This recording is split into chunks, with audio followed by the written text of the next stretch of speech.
Vivre dans la quatrième dimension, par H.E.R.B. Fitch. Chapitre 16, L'huile du centre de l'âme. Traduction, narration et arrangement par Julie Descas. L'huile du centre de l'âme. Bonjour à tous. Nous nous efforçons maintenant, dans ce travail, d'atteindre quelque chose de légèrement différent de la connaissance de la vérité. Tout ce que nous faisons maintenant est orienté vers l'expérience de la présence de Dieu, qui est la source de toute la vérité que nous pouvons connaître. Maintenant, si vos progrès sont lents, si vous constatez que vous êtes toujours dans un état d'inquiétude, de peur ou de mauvaise santé, s'il y a des problèmes, soyez sûr que c'est normal. Il n'y a personne de si particulier qu'il ou elle n'en est pas, et nous devenons tous impatients. Tout cela est très normal. Mais maintenant, l'Esprit nous joue un tour. Il nous dit, oui, tu as vécu beaucoup de choses sur le chemin de la vérité, et elles étaient nécessaires. Et vous arrivez même à un endroit où vous pensez connaître la vérité, et alors l'Esprit nous dit, la seule raison pour laquelle vous deviez arriver à l'endroit où vous pensez connaître la vérité, c'est pour pouvoir commencer à entrevoir ce que Dieu sait déjà. Il n'y a rien que vous ayez appris en chemin, pas un seul point que Dieu ne sache déjà. Par conséquent, lorsque vous commencez à ressentir l'entrée dans le 3e degré, vous découvrez qu'on vous dit maintenant que vous ne connaissez aucune vérité. Dieu la connaît déjà. Quel est l'intérêt de vous dupliquer, Dieu? Es-tu un être différent de Dieu? N'es-tu pas disposé à te retirer et à dire, Père, le sais-tu? La véritable mort à soi-même commence donc au moment où l'on peut se dire, je n'ai rien, je ne suis rien. Je ne suis rien. Et cela n'arrivera pas à un individu qui n'a pas été touché par la présence d'une manière ou d'une autre, afin qu'il sente que la vision, le courage, la possibilité ultime n'existe que lorsque l'Esprit de Dieu lui-même est accepté comme la présence, la vie et l'identité de votre propre être. Vous ne pouvez pas vouloir connaître la vérité avec votre esprit tout en acceptant l'identité spirituelle, car l'un ni l'autre. En découvrant nos propres insuffisances, l'un de nos principaux problèmes a été de nous fier à la sagesse humaine. Nous avons toujours mis le doigt dans l'engrenage, et ce faisant, nous avons utilisé l'esprit, non pas comme un instrument pour recevoir le Père, mais comme un esprit pensant, créatif, voire inquiet, un esprit qui allait trouver des solutions. Et nous découvrons que ce piège, cet esprit qui veut trouver des solutions, n'est pas votre esprit. Maintenant, chacun d'entre nous, qui arrive au point où il est prêt à abandonner sa connaissance mentale de la vérité, reçoit ce que l'on peut appeler une onction.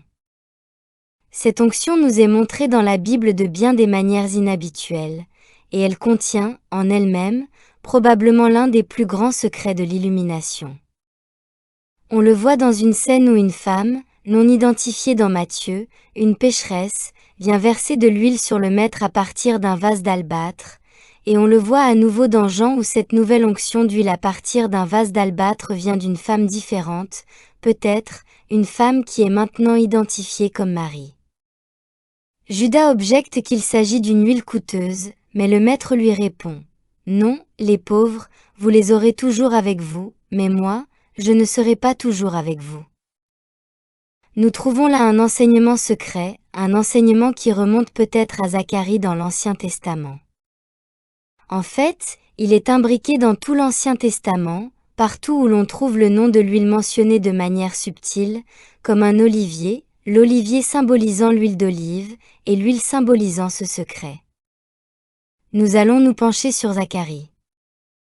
Nous voyons que celui-ci, ordonné par l'Esprit, est conscient que dans l'invisible se trouve le soi, qui est le soi de tous les hommes, et pour nous transmettre cela, il utilise les symboles qui apparaîtront plus tard dans l'Apocalypse. L'ange qui avait parlé avec moi revint, et me réveilla, comme un homme qu'on réveille de son sommeil. C'est le 4e chapitre de Zacharie. Tout le 4e chapitre est le secret de l'huile. Il me dit, « Que vois-tu » Je répondis, « J'ai regardé, et voici un chandelier tout en or, avec une coupe sur le dessus, et ses 7 lampes sur le dessus, et 7 tuyaux pour les 7 lampes, qui sont sur son sommet. Il y avait près de lui 2 oliviers, l'un à droite de la coupe et l'autre à sa gauche. Je pris la parole et je dis à l'ange qui parlait avec moi, en disant, « Qu'est-ce que c'est, mon Seigneur ?» L'ange qui parlait avec moi répondit et me dit, « Tu ne sais pas ce que c'est, ne sais-tu pas ce que c'est ?»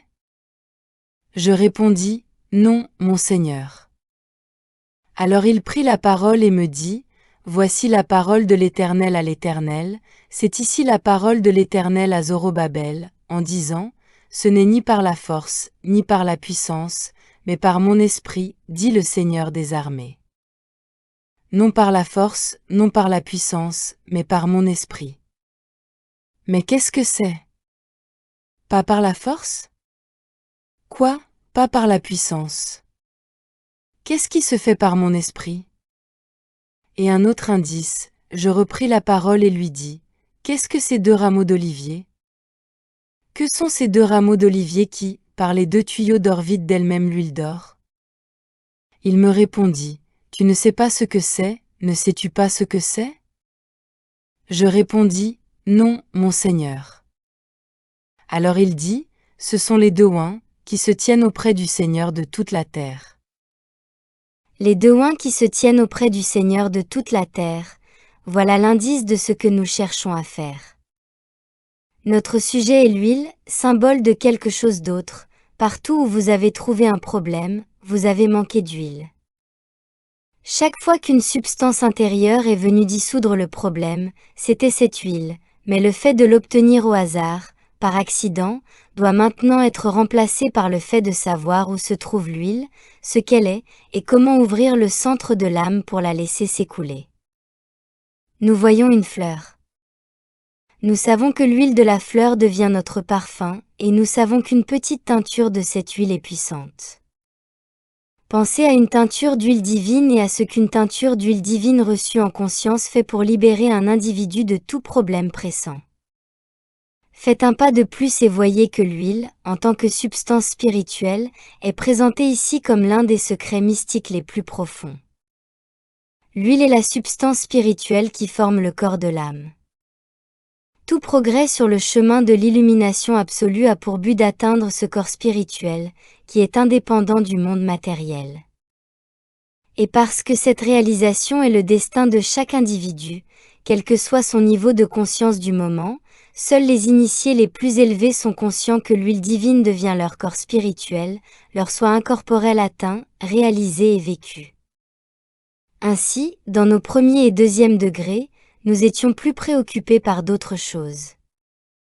Dans notre premier degré, tout ce que nous voulions, c'était être un bon être humain, et après avoir atteint ce stade, nous avons commencé à prendre l'esprit et à l'ouvrir, le laissant devenir un instrument pour le Père, un instrument pour l'Esprit divin. Et toujours dans ces progressions, nous avons découvert que nous devenions plus confortables, plus heureux, plus harmonieux avec tous ceux qui nous entourent, et nous apprenions des expressions familières, derrière lesquelles nous pensions pouvoir nous cacher parfois comme une sorte d'armure contre le monde. Nous pouvions sourire pendant que d'autres personnes souffraient et dire, si seulement ils connaissaient la vérité que je connais, si seulement je pouvais la leur dire. Mais maintenant, au 3e degré, vous arrivez à un endroit où l'esprit exige davantage de vous. Alors qu'auparavant, vous vouliez construire votre humanité et que vous appréciez l'expérience d'ouvrir votre esprit à l'invisible, on vous dit maintenant que tout cela doit aller de soi. Maintenant, on te dit que tout cela doit disparaître, que l'huile du corps incorporel, cette huile qui forme la substance de ton corps éternel, ne peut jamais couler dans un être humain. Être éveillé au Christ et mort à soi-même devient le moyen par lequel le centre de l'âme s'ouvre pour exprimer l'huile divine, qui nous fait entrer dans l'expérience de la transition. Ainsi, nos 2 branches d'olivier, nos 2 oliviers, qui sont les 2 témoins du Père sur terre, deviennent les sentinelles par lesquelles nous devons passer pour recevoir l'huile. Et mourir à soi-même pour devenir vivant à l'omniprésence devient la consécration unique de tout notre temps et de toute notre pensée. Tout notre cœur et toute notre âme sont tournés vers la libération de cette huile divine, qui fait du corps divin notre expérience vivante. Regardons maintenant cette femme qui vient oindre le Maître. Nous la trouvons à plusieurs endroits. Nous la trouvons dans Matthieu, au 26e chapitre. Lorsque Jésus eut achevé toutes ces paroles, il dit à ses disciples. Vous savez que la fête de la Pâque a lieu dans 2 jours, et que le Fils de l'homme est livré pour être crucifié. Alors s'assemblèrent les principaux sacrificateurs, les scribes et les anciens du peuple, dans le palais du souverain sacrificateur, appelé Caïphe, et ils se concertèrent pour s'emparer de Jésus par la ruse et le faire mourir. Mais ils dirent, non, ce n'est pas le jour de la fête, de peur qu'il n'y ait du tumulte parmi le peuple. Jésus savait que, dans 2 jours, il y aurait la Pâque et qu'il serait livré pour être crucifié. Nous savons maintenant ce qu'il ne savait pas à l'époque, à savoir qu'il avait déjà atteint l'âme et le corps, et c'est pourquoi il pouvait parler avec autant d'aplomb de la crucifixion. Jésus était à Béthanie, dans la maison de Simon le lépreux, une femme vint à lui, tenant un coffret d'albâtre d'un onguent très précieux, et elle en versa sur sa tête, pendant qu'il était à table. L'albâtre, la blancheur, la boîte étant fait le vase, et c'est un symbole de l'âme. En versant cet onguent sur le maître, elle lui disait, ainsi qu'à nous, qu'elle exprimait vers l'extérieur sa conscience intérieure. Elle lui disait qu'elle était entrée dans l'expérience du corps incorporel de l'âme, dans la mesure où la femme est décrite ailleurs comme une pécheresse, nous pouvons supposer qu'il s'agit de Marie adultère, Marie de Magdala, pour le moment. Lorsque ses disciples virent cela, ils s'indignèrent, disant, « À quoi sert ce gaspillage ?» Ses disciples dirent, « À quoi sert ce gaspillage ?» Ils ne connaissaient pas la signification du vase d'albâtre et de l'huile qu'elle versait. Mais vous voyez, elle n'a pas pu s'en empêcher. Ce qui est votre conscience doit s'extérioriser, et ayant atteint le corps intérieur, elle l'a montré en versant de l'huile sur lui. Il était pourtant le Christ. Elle révélait que le Christ de son être versait de l'huile en elle, qu'elle était passée par les 1er, 2e et 3e degrés que nous traversons. Elle était morte à son moi personnel. Elle n'était plus un être humain. Elle n'était pas mortelle. Elle marchait dans ce qui semblait être une forme, mais elle ne l'était pas, dans le temps et l'espace. Sa vie se déroulait en dehors de son corps. Elle connaissait la signification de l'Esprit omniprésent. Les disciples ne le savaient pas. Ils ont dit, « Pourquoi tout ce gaspillage ? Cela a coûté 300 pence.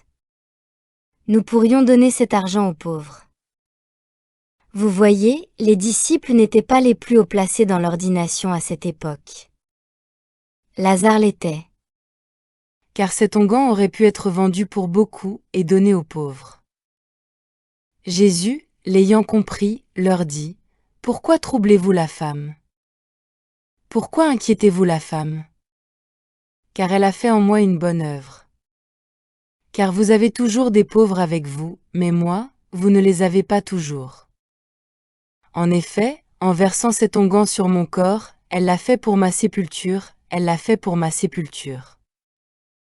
Ayant atteint le corps d'âme, elle comprenait qu'il était dans le corps d'âme. Elle savait qu'il allait traverser la mort. Toute cette conversation secrète est inconnue des lecteurs de la Bible, qui ne voient qu'une femme versant de l'huile. En vérité, je vous le dis, partout où cet évangile sera prêché dans le monde entier, on racontera aussi ce que cette femme a fait, sera raconté en souvenir d'elle. Marie de Magdala était la 2e plus haute initiée, juste après Marie, la mère de Jésus. La compréhension de cet événement change lorsque nous passons à l'évangile de Jean. Il s'agit de l'événement extérieur. Jean, toujours symboliste, ésotériste, nous emmène encore plus loin. Et l'on se demande s'il parle des mêmes incidents, parce qu'il est dit ici que la Pâque aura lieu dans 2 jours, et puis nous arrivons chez Jean, au 12e chapitre, et nous trouvons ce qui est dit de cette façon. 6 jours avant la Pâque, Jésus se rendit à Béthanie, où se trouvait Lazare. Vint à Béthanie, où était Lazare, qui était mort, qu'il ressuscita des morts. Si vous vous êtes demandé ce qu'il était advenu de Lazare, eh bien, le voici à nouveau. Là, on lui prépara un souper, et Marthe servait. Lazare était l'un de ceux qui étaient à table avec lui. Nous avons Jésus, le Christ invisible apparaissant en tant que Jésus, et maintenant nous avons le Christ invisible apparaissant en tant que Lazare, tous deux prenant un repas avec Marthe et Marie. Marie prit une livre de parfum de nard, d'un grand prix, elle oignit les pieds de Jésus, et elle lui essuya les pieds avec ses cheveux. La maison fut remplie de l'odeur du parfum. L'un de ses disciples dit, Judas Iscariote, fils de Simon, qui devait le livrer, pourquoi ce parfum n'a-t-il pas été vendu 300 pence et donné aux pauvres? C'est maintenant l'odeur, le parfum de l'onguent qui est présenté, et cela parce que dans l'âme et le corps, on nous dit qu'il y a un parfum différent. Certains d'entre vous ont remarqué, lors de méditations profondes, qu'ils étaient conscients des parfums. Il se peut que vous soyez conscient de votre propre corps d'âme. Marie, la sœur de Lazare, est identifiée comme ayant le corps de l'âme.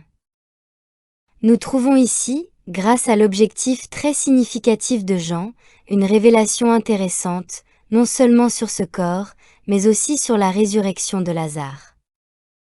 Vous vous souvenez qu'il avait été enterré depuis 4 jours. Le but, ou du moins l'un des buts, était de montrer qu'après 3 jours, l'âme ne quitte pas le corps. En d'autres termes, le corps et l'âme ne sont pas liés.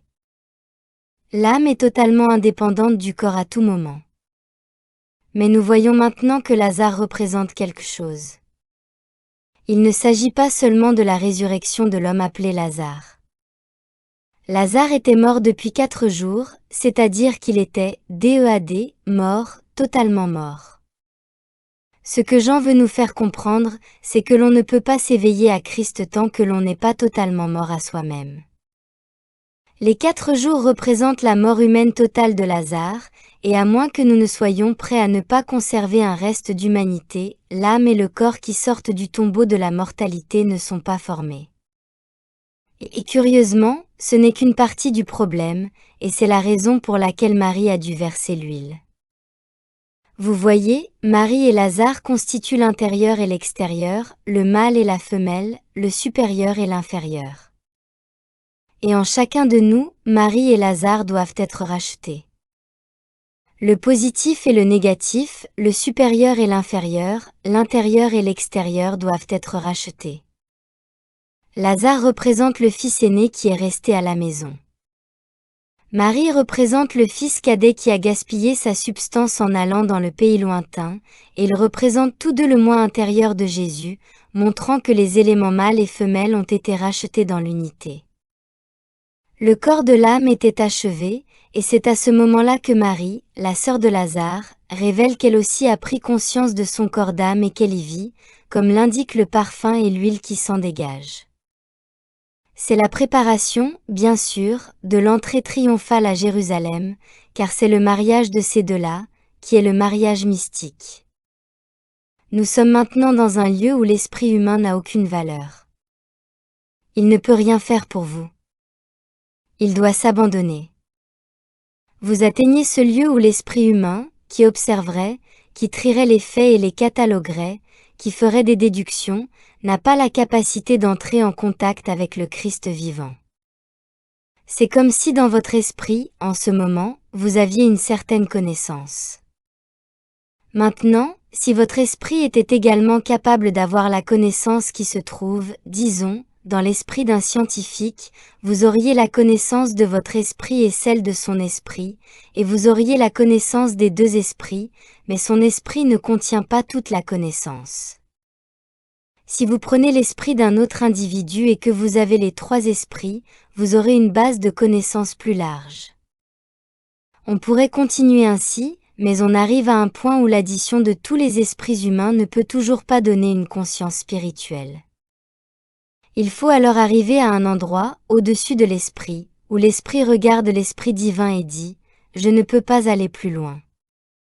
Je dois me tourner vers toi. Je dois relâcher mes attitudes mentales, mes sondages mentaux. Je dois en arriver à ce point où je ne fais absolument rien, je regarde simplement le visage du Pater et j'attends, parce que mon esprit n'a pas la capacité de faire l'expérience de l'omniprésence. L'esprit humain ne peut tout simplement pas englober l'omniprésence, et même si vous connaissez le sens du mot, que vous pouvez le définir, en parler, et que vous avez probablement de bonnes raisons de le comprendre, vous constaterez que vous n'avez pas accepté l'omniprésence. L'esprit humain ne peut pas accepter l'omniprésence, et pour vous donner une idée de la raison, disons que vous allez dans une grotte et qu'il fait noir.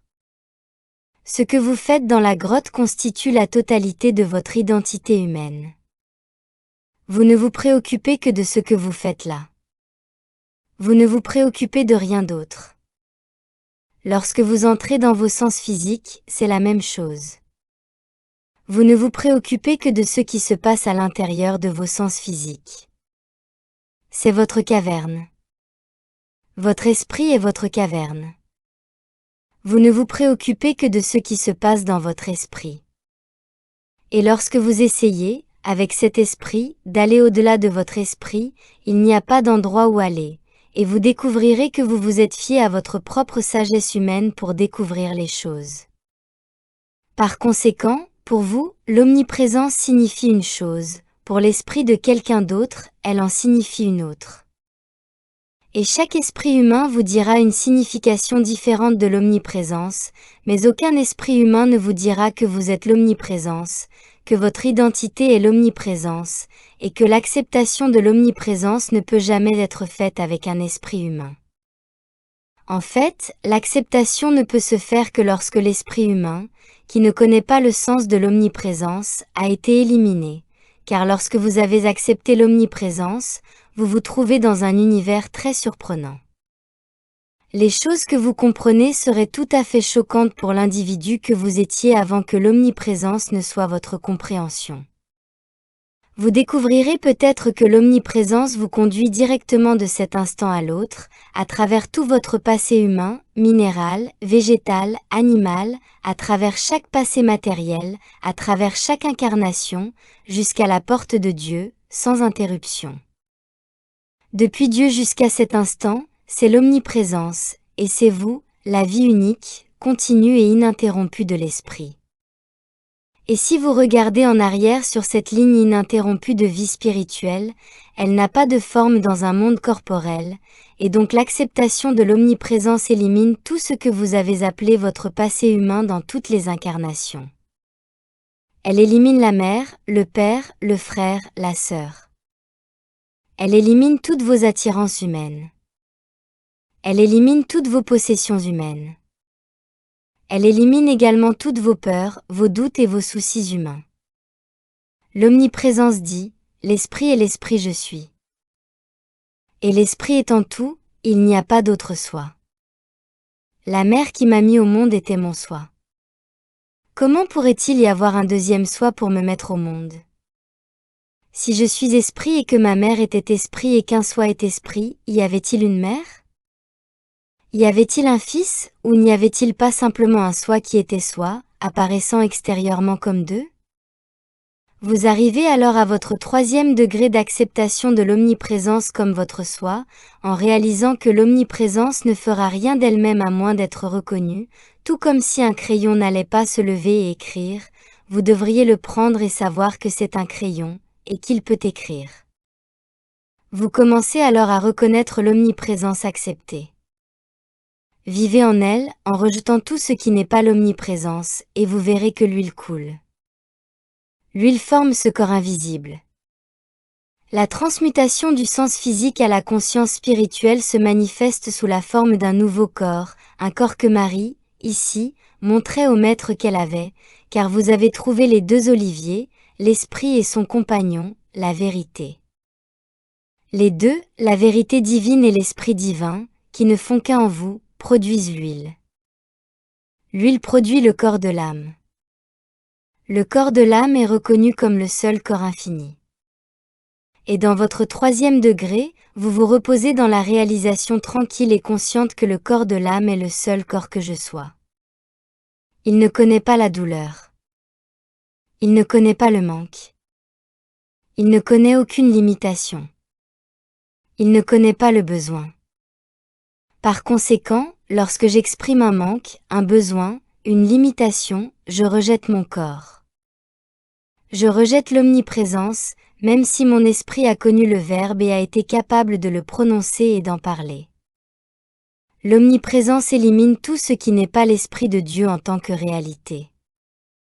Dans votre 3e degré, l'omniprésence est la loi de votre être, la nature de votre être et l'activité de votre être. Par conséquent, vous ne vivez pas dans une forme physique. Votre vie ne consiste pas en l'activité de cette forme physique. Vous avez une existence extérieure au corps, qui n'est possible que parce que le centre de l'âme qui s'ouvre donne l'huile, qui devient votre discernement spirituel, votre conscience spirituelle, votre capacité à faire confiance à l'invisible. Si la Bible nous parle de Marie et de Lazare, c'est pour ceux qui ont le cœur fragile et qui disent « Oh, Jésus l'a fait, mais bien sûr qu'il l'a fait, qui d'autre est Jésus ?» Qui d'autre est Jésus? Plus on étudie la Bible, plus on découvre que beaucoup de gens l'ont fait, et que nous le faisons, mais pas avec, comme le dit Joël, notre temps libre et notre petite monnaie. Non, dit-il, seulement lorsque vous vous consacrez entièrement à ce qui est plus grand que votre moi humain. L'onction, l'huile, porte avec elle l'ordination, porte avec elle la volonté, le pouvoir, l'accomplissement de soi. Nous découvrons maintenant que nous prenons conscience de nos corps invisibles. Nous apprenons à nous reposer, à accepter que non seulement le corps extérieur est une image temporaire et fugace, mais qu'il existe un corps intérieur de lumière qui est réel. Nous savons qu'il ne se manifestera pas sans que nous le reconnaissions. Nous commençons à nous reposer en lui consciemment, laissant le gouvernement du Père faire son propre travail. Au 3e degré, votre péatience est approfondie. Vous êtes prêt à traverser de longues périodes d'inactivité apparemment extérieure. Vous laissez la semence divine s'enraciner. Vous savez que toute l'activité extérieure frénétique n'a rien à voir avec une racine de la semence, et tout comme une graine dans le sol, vous la laissez s'enraciner dans l'infini invisible.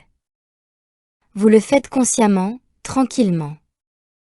Vous méditez, non pas dans le but d'atteindre ou de recevoir quelque chose, mais simplement pour savoir tranquillement qu'au fur et à mesure que je fais cela, la racine de ma qualité de Christ s'enracine plus profondément et plus fermement dans ma conscience. Je me repose simplement dans cette connaissance, sachant que c'est ainsi que ma confiance en l'omniprésence est renforcée. Vous vous reposez simplement, sachant que c'est ainsi que le centre de l'âme s'ouvre pour vous conduire dans un royaume mystique au-dessus de la conscience humaine, non pas pour recevoir quelque chose, mais pour être ouvert à cette vision intérieure, pour être sorti de tous les royaumes psychiques, émotionnels et mentaux. Nous jeûnons de la personnalité, de l'esprit qui veut savoir, de tout ce qui ne nous donnera pas cette huile précieuse, l'huile qui nous ordonne, l'huile du Fils de la vigne. De cette manière, nous préparons le chemin pour l'initiation ultime, en nous reposant tranquillement, en ne cherchant rien, mais en ressentant le tricotage intérieur de l'être lui-même, en acceptant l'Esprit de Dieu comme votre corps invisible et en laissant le mental divin agir sur cet esprit pour l'animer, le motiver, le guider, le diriger, le nourrir, le soutenir, le vêtir. En faisant totalement confiance à ce corps invisible pour être entretenu par le Père invisible. Je ne cherche pas de signes extérieurs, je me repose dans le travail.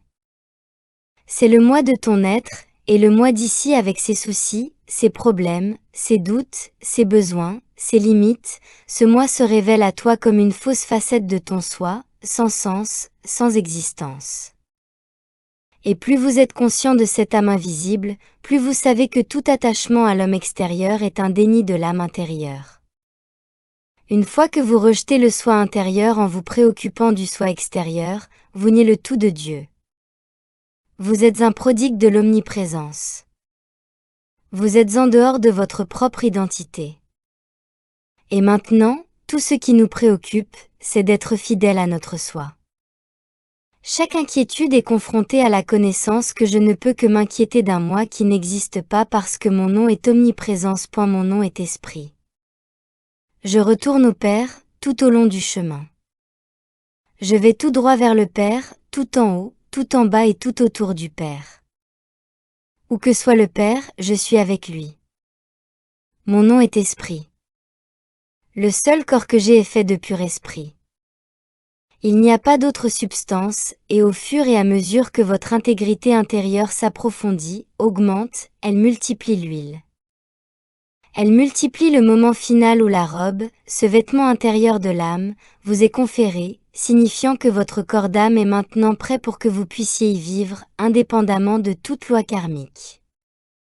Vous avez gagné vos éperons. Vous pouvez marcher avec Marie, avec Lazare, avec tous ceux qui sont passés par la crucifixion du moi, par la résurrection intérieure et par l'ascension au-dessus de la loi matérielle. Vous êtes prêt à faire votre entrée triomphale dans le soi. Si l'on insiste sur la patience, c'est parce que dans les premiers degrés, il y avait des signes qui suivaient, toujours des signes.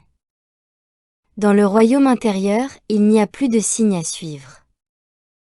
Il n'y a que l'acceptation et la réalisation que la présence que vous recherchiez est votre nom.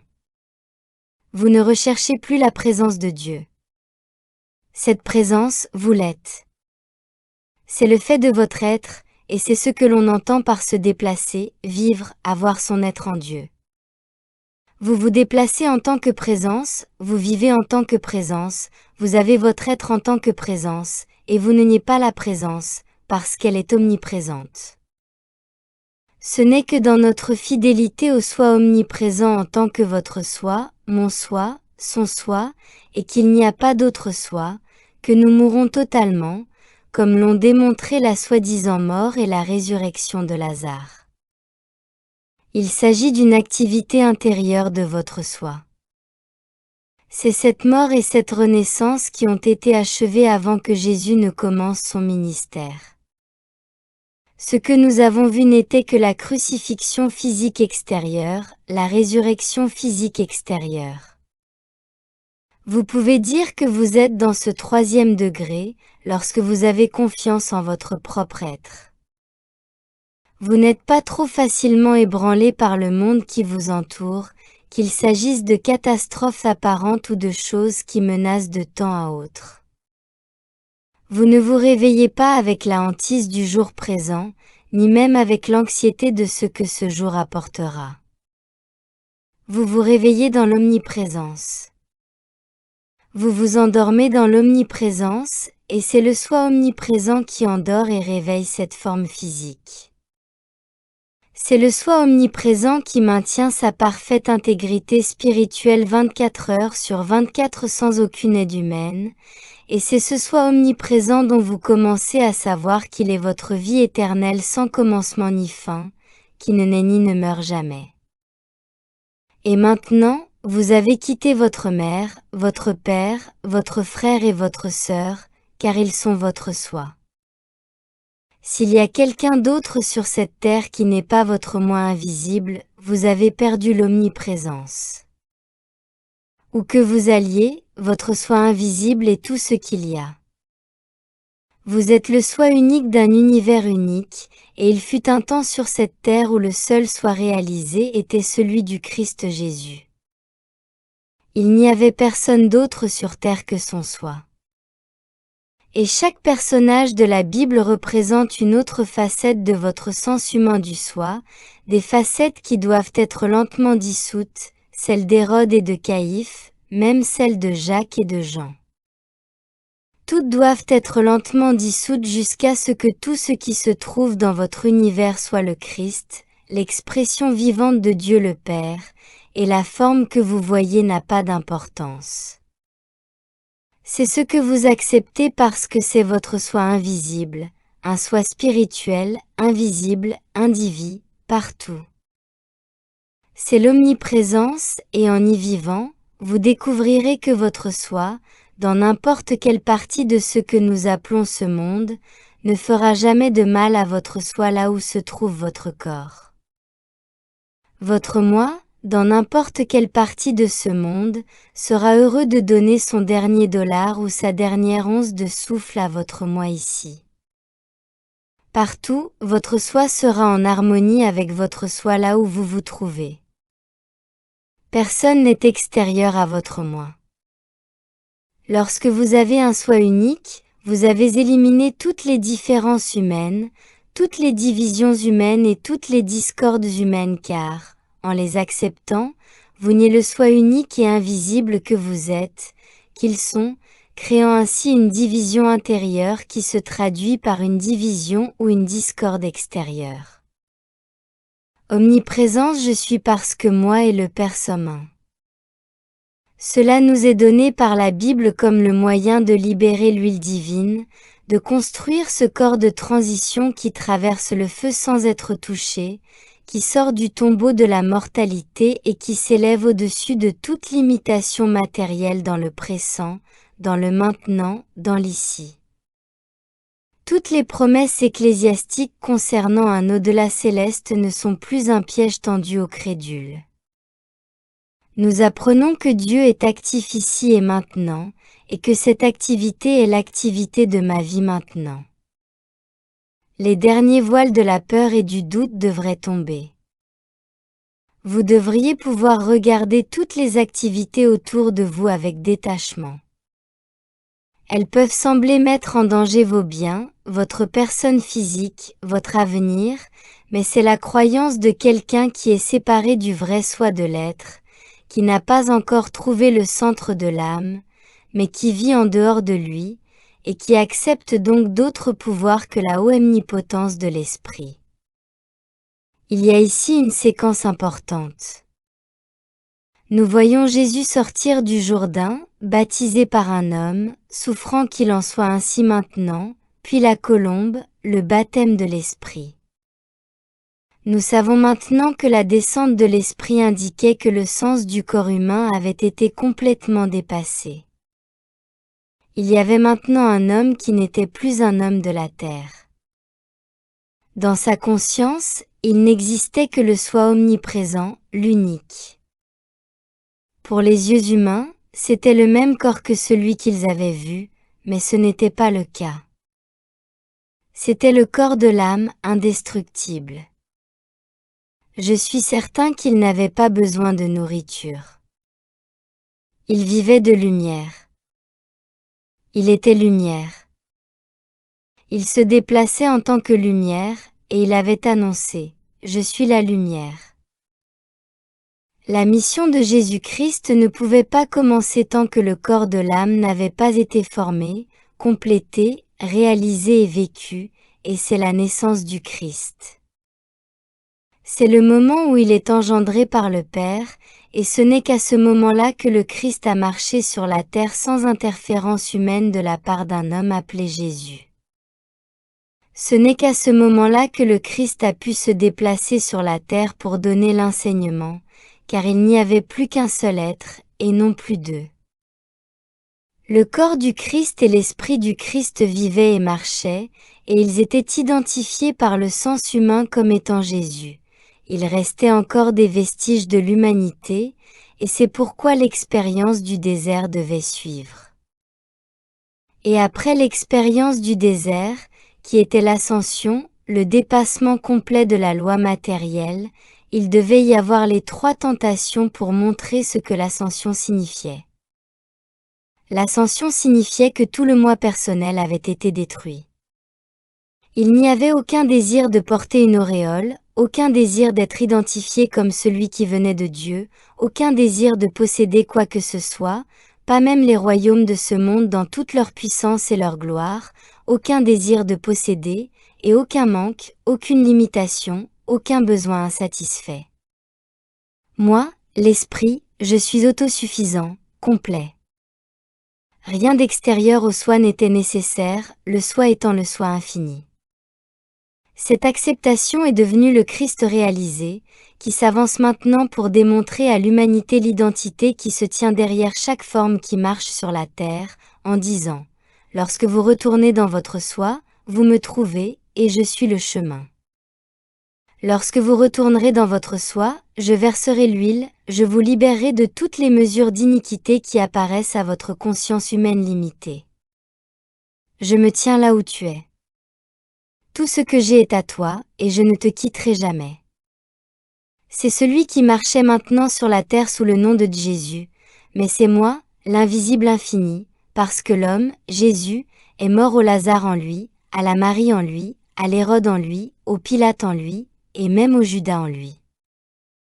L'homme, Jésus, n'est plus, et ce n'était qu'avant, parce que tout cela était arrivé pour purifier complètement cette conscience de l'humanité, de la finitude, de la négation de l'omniprésence du soi en tant que seul et unique. Maintenant, il pouvait s'avancer et l'Esprit pouvait prononcer des paroles de vérité sur lesquelles on pouvait compter, des paroles qu'il n'était pas nécessaire d'examiner avec méfiance et de dire « Je me demande si c'est vrai ». On peut le faire avec les gens, mais avec les paroles de l'Esprit, on dit « Merci ». C'est plus vrai que tout ce que l'esprit humain a pu découvrir. Je peux m'y fier. C'est la vie elle-même qui parle, et cet esprit s'avance et nous donne la raison pour laquelle il peut maintenant marcher sur la terre en faisant des miracles. Le monde voit Jésus dire cela, mais c'est l'omniprésent derrière nous tous qui dit « Moi, l'Esprit du Seigneur est sur moi parce qu'il m'a consacré par l'onction pour annoncer la bonne nouvelle aux pauvres. » Et ces pauvres, c'est nous, ceux qui sont pauvres parce qu'ils n'ont pas laissé couler l'huile, ceux qui sont pauvres parce qu'ils n'ont pas accepté l'identité, ceux qui sont pauvres parce qu'ils s'accrochent encore à un concept humain de possession, qui ne savent pas que l'Esprit ne possède rien, car l'Esprit est tout. L'Esprit du Seigneur m'a consacré par l'onction pour annoncer la bonne nouvelle aux pauvres, il m'a envoyé pour guérir ceux qui ont le cœur brisé. En d'autres termes, lorsque je suis reçu en vous, il apparaît que ce qui était le cœur brisé n'est même plus le cœur lui-même. Il n'y a pas de séparation dans l'esprit pour laquelle il faille se briser. Le cœur brisé est la négation de l'omniprésence. Lorsque nous disons « J'ai perdu mon mari »,« J'ai perdu ma femme »,« J'ai perdu mon enfant », nous nions l'omniprésence. Nous ne réalisons pas que le soi, qui est mon enfant, le soi qui est mon soi, sont un et le même, jamais séparés, peu importe ce que l'image humaine peut montrer, jamais séparés, et c'est ainsi que l'on guérit les cœurs brisés. La réalisation du véritable soi révèle l'absence de possibilité de séparation dans l'omniprésence, pour prêcher la délivrance aux captifs, ceux qui vivent dans les cavernes de leur propre esprit, en prison, enfermés, et pour rendre la vue aux aveugles, ceux qui sont aveugles au Christ, pour libérer ceux qui sont meurtris, pour prêcher l'année de grâce du Seigneur. Quelqu'un a dit cela avant que l'homme Jésus ne le dise, car le Christ en Jésus était le même Christ en Isaïe, qu'il avait dit avant lui. Ce même Christ en Isaïe, en Jésus, en vous, en moi, en Joël, en quiconque a accepté que l'Esprit omniprésent soit le seul soi, trouve le Christ qui vous donne cette précieuse huile à partager. Oh, comme nous voulons accepter que je suis l'Esprit omniprésent, mais il est plus difficile pour un riche de passer par le chat d'un chameau, le chat d'une aiguille, qu'un chameau parce que, même si nous sommes prêts à accepter je suis l'Esprit omniprésent, les habitudes des années ne sont pas éliminées par une phrase. Y a-t-il de la douleur dans l'esprit? Y a-t-il des biens dans l'esprit? Y a-t-il des problèmes dans l'esprit? Y a-t-il une forme physique dans l'esprit? Y a-t-il des conditions humaines dans l'esprit? Comment pouvez-vous avoir ces choses et accepter l'Esprit omniprésent comme votre nom? Pouvez-vous posséder 10 sangs et être l'Esprit omniprésent? Le fait même de l'omniprésence de l'Esprit est la négation de l'existence de la matière. Il ne peut y avoir d'Esprit omniprésent et l'omniprésence signifie qu'il n'y a pas d'autre chose. Seul l'Esprit est. Et donc, qu'en est-il de nos biens pour lesquels nous avons travaillé si dur? Nous avons appris qu'on nous en donne simplement l'usage et nous disons merci. Je suis leur gardien momentané. Ils ne sont pas ma propriété permanente. Comment est-ce possible si mon nom est esprit? Ce qui passe devant moi pour mon usage est reconnu comme l'activité de la conscience du monde, et ce n'est que dans la mesure où je transmute la conscience du monde par l'acceptation de la conscience spirituelle que je découvre que ces choses qui semblent m'appartenir fonctionnent en harmonie coordonnée avec la plénitude de mon être. Elles commencent alors à avoir un rapport avec ce que je fais. L'activité de l'esprit, qui se traduit par ces apparences appelées possessions, travaille alors dans une seule et même direction. Personne ne peut prendre vos possessions spirituelles. Personne ne peut s'emparer de vos biens spirituels, mais seulement de vos biens mentaux et physiques. Vos possessions spirituelles sont clouées à l'intérieur de votre conscience. Vous n'avez pas à les protéger. L'esprit les pousse constamment vers l'avant, avec une telle abondance qu'il est difficile de suivre le rythme. Vous devez donc apprendre à pratiquer dans vos périodes de méditation la connaissance que je n'ai rien, que je ne possède rien et que je ne suis rien. Tant que vous pensez que vous avez, que vous possédez et que vous êtes quelque chose, vous dites que vous n'êtes pas l'esprit pur, parfait et omniprésent. Oh, l'esprit humain commence à craindre que si je pense que je n'ai rien, cela disparaîtra. Quelqu'un le prendra. Et si quelqu'un vient le voler?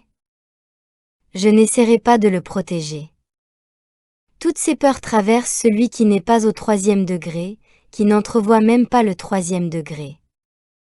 Vous pouvez en arriver à vouloir faire toutes sortes d'essais insensés, et dire, eh bien, j'empilerai toutes mes affaires dans la voiture, et je ne la fermerai pas à clé. Vous tombez dans le piège du tentateur, qui essaie de vous faire sauter du toit pour vous montrer que quelqu'un vous attrapera. Vous êtes l'esprit, et il n'y en a pas d'autre. Et il n'y a pas besoin de prouver quoi que ce soit.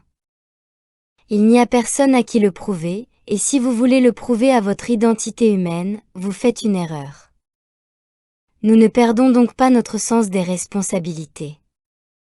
Au contraire, nous avons un sens plus aigu de la responsabilité parce que nous pouvons voir à travers l'apparence matérielle jusqu'à la réalité spirituelle. Et tout ce que l'esprit met entre vos mains pour être utilisé est un trésor, mais il est utilisé de la manière dont l'esprit l'a mis entre vos mains pour être utilisé, de sorte que l'activité de tout ce qui apparaît est libérée à l'esprit qui l'a placé devant vous. Nous n'érigeons pas de barrière mentale sur la façon dont les choses devraient être. J'ai constaté que lorsqu'on s'efforce continuellement de méditer sur « je ne possède rien », on ressent une grande libération, et cette libération prend une forme inhabituelle en ce sens que l'on devient plus conscient de son identité spirituelle. Ce n'était que le sens physique du soi qui s'accrochait à l'idée de posséder, et en abandonnant le sens de la possession, vous découvrez que ce que vous abandonnez mentalement est presque nul comparé à ce que vous découvrez que vous possédez. Vous abandonnez le sens éphémère des choses et vous devenez le fier possesseur de l'infini. Tout l'infini peut fonctionner à travers celui qui a renoncé au sens de la possession. Dès que vous essayez de mettre une étiquette sur l'infini ou de vous en tailler une part, vous le perdez. L'infini a une conscience innée du fait que vous le laissez ou non s'écouler sans entrave, sans interférence. Et alors, il vous vient comme une grande dispensation que tout ce que le Père a est à vous. Et lorsque vous vous accrochez aux possessions matérielles comme à vos possessions, vous niez que tout ce que le Père a est à vous. Dans notre sens humain de l'attachement, nous rejetons la plénitude qui est disponible. Tout est à l'envers. Une autre chose que nous devons apprendre à méditer est que je ne suis rien, et ce moi dont nous parlons est le moi humain qui va au travail, le moi humain qui a des amis, le moi humain qui se mêle aux gens. Je ne suis rien. Pourquoi? Parce qu'ici même, là où ce moi apparaît, il n'y a que l'esprit, et lorsque ce sens du moi disparaît, l'esprit qui se réalise ici apparaît comme un moi en harmonie avec mon environnement. Mais c'est seulement le Jésus qui apparaît là où se trouve le Christ. C'est Marie qui apparaît là où est le Christ, c'est Lazare qui apparaît là où est le Christ.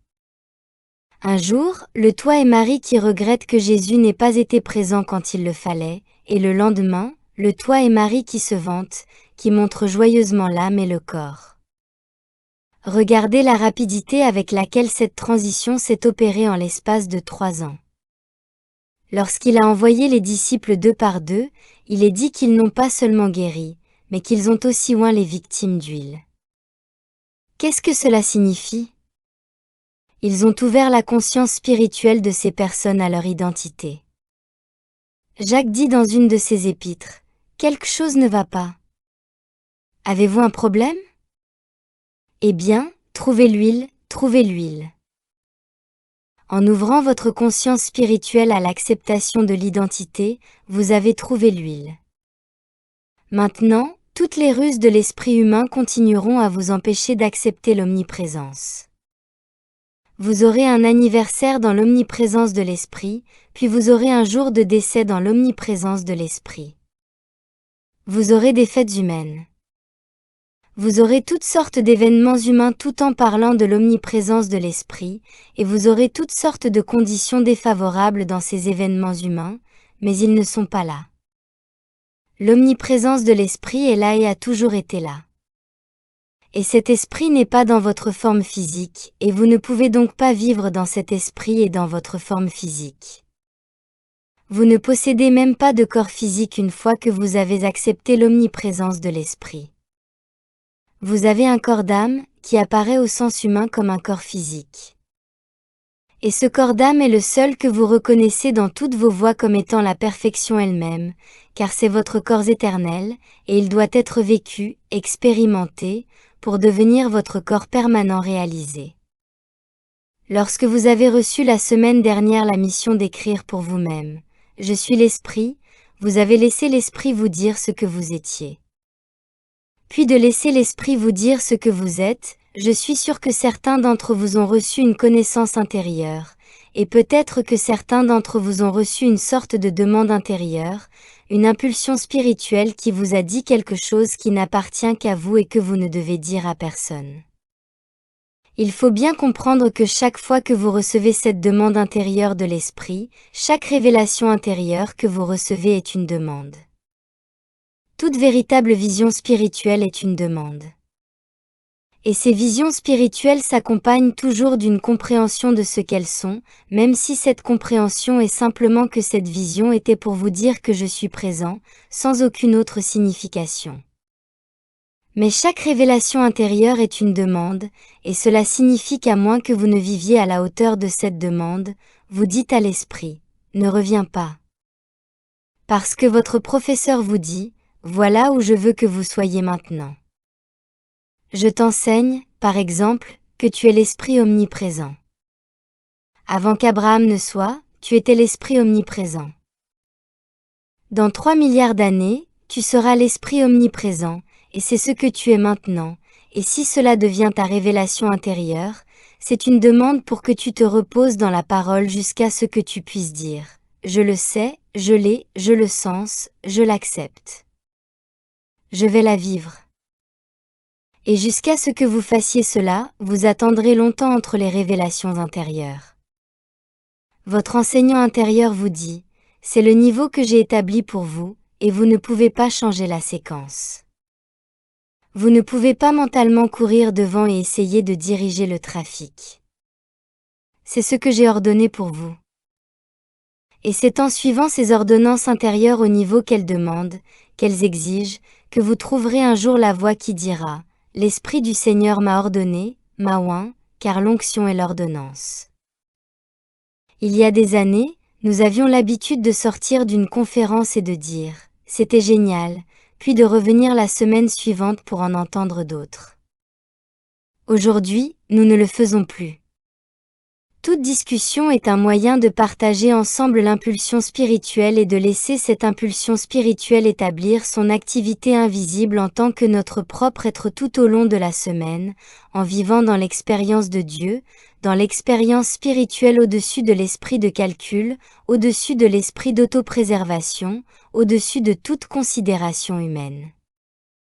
Vous saurez quand vous n'aurez plus de considérations humaines et que vous ferez l'expérience que l'huile coule.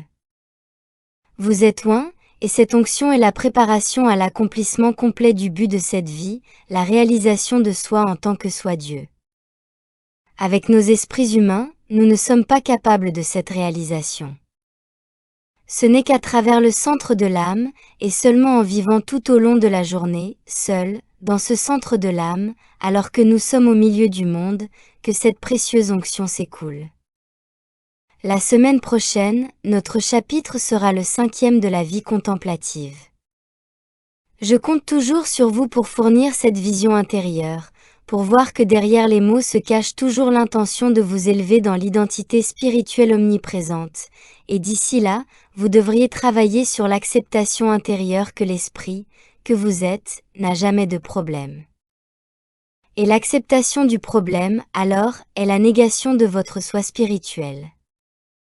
L'esprit n'a jamais de division, et l'acceptation d'un concurrent, d'un mari, d'une femme, d'un ennemi ou d'un ami, sans réaliser qu'il s'agit de mon esprit invisible, crée une fausse division dans votre conscience.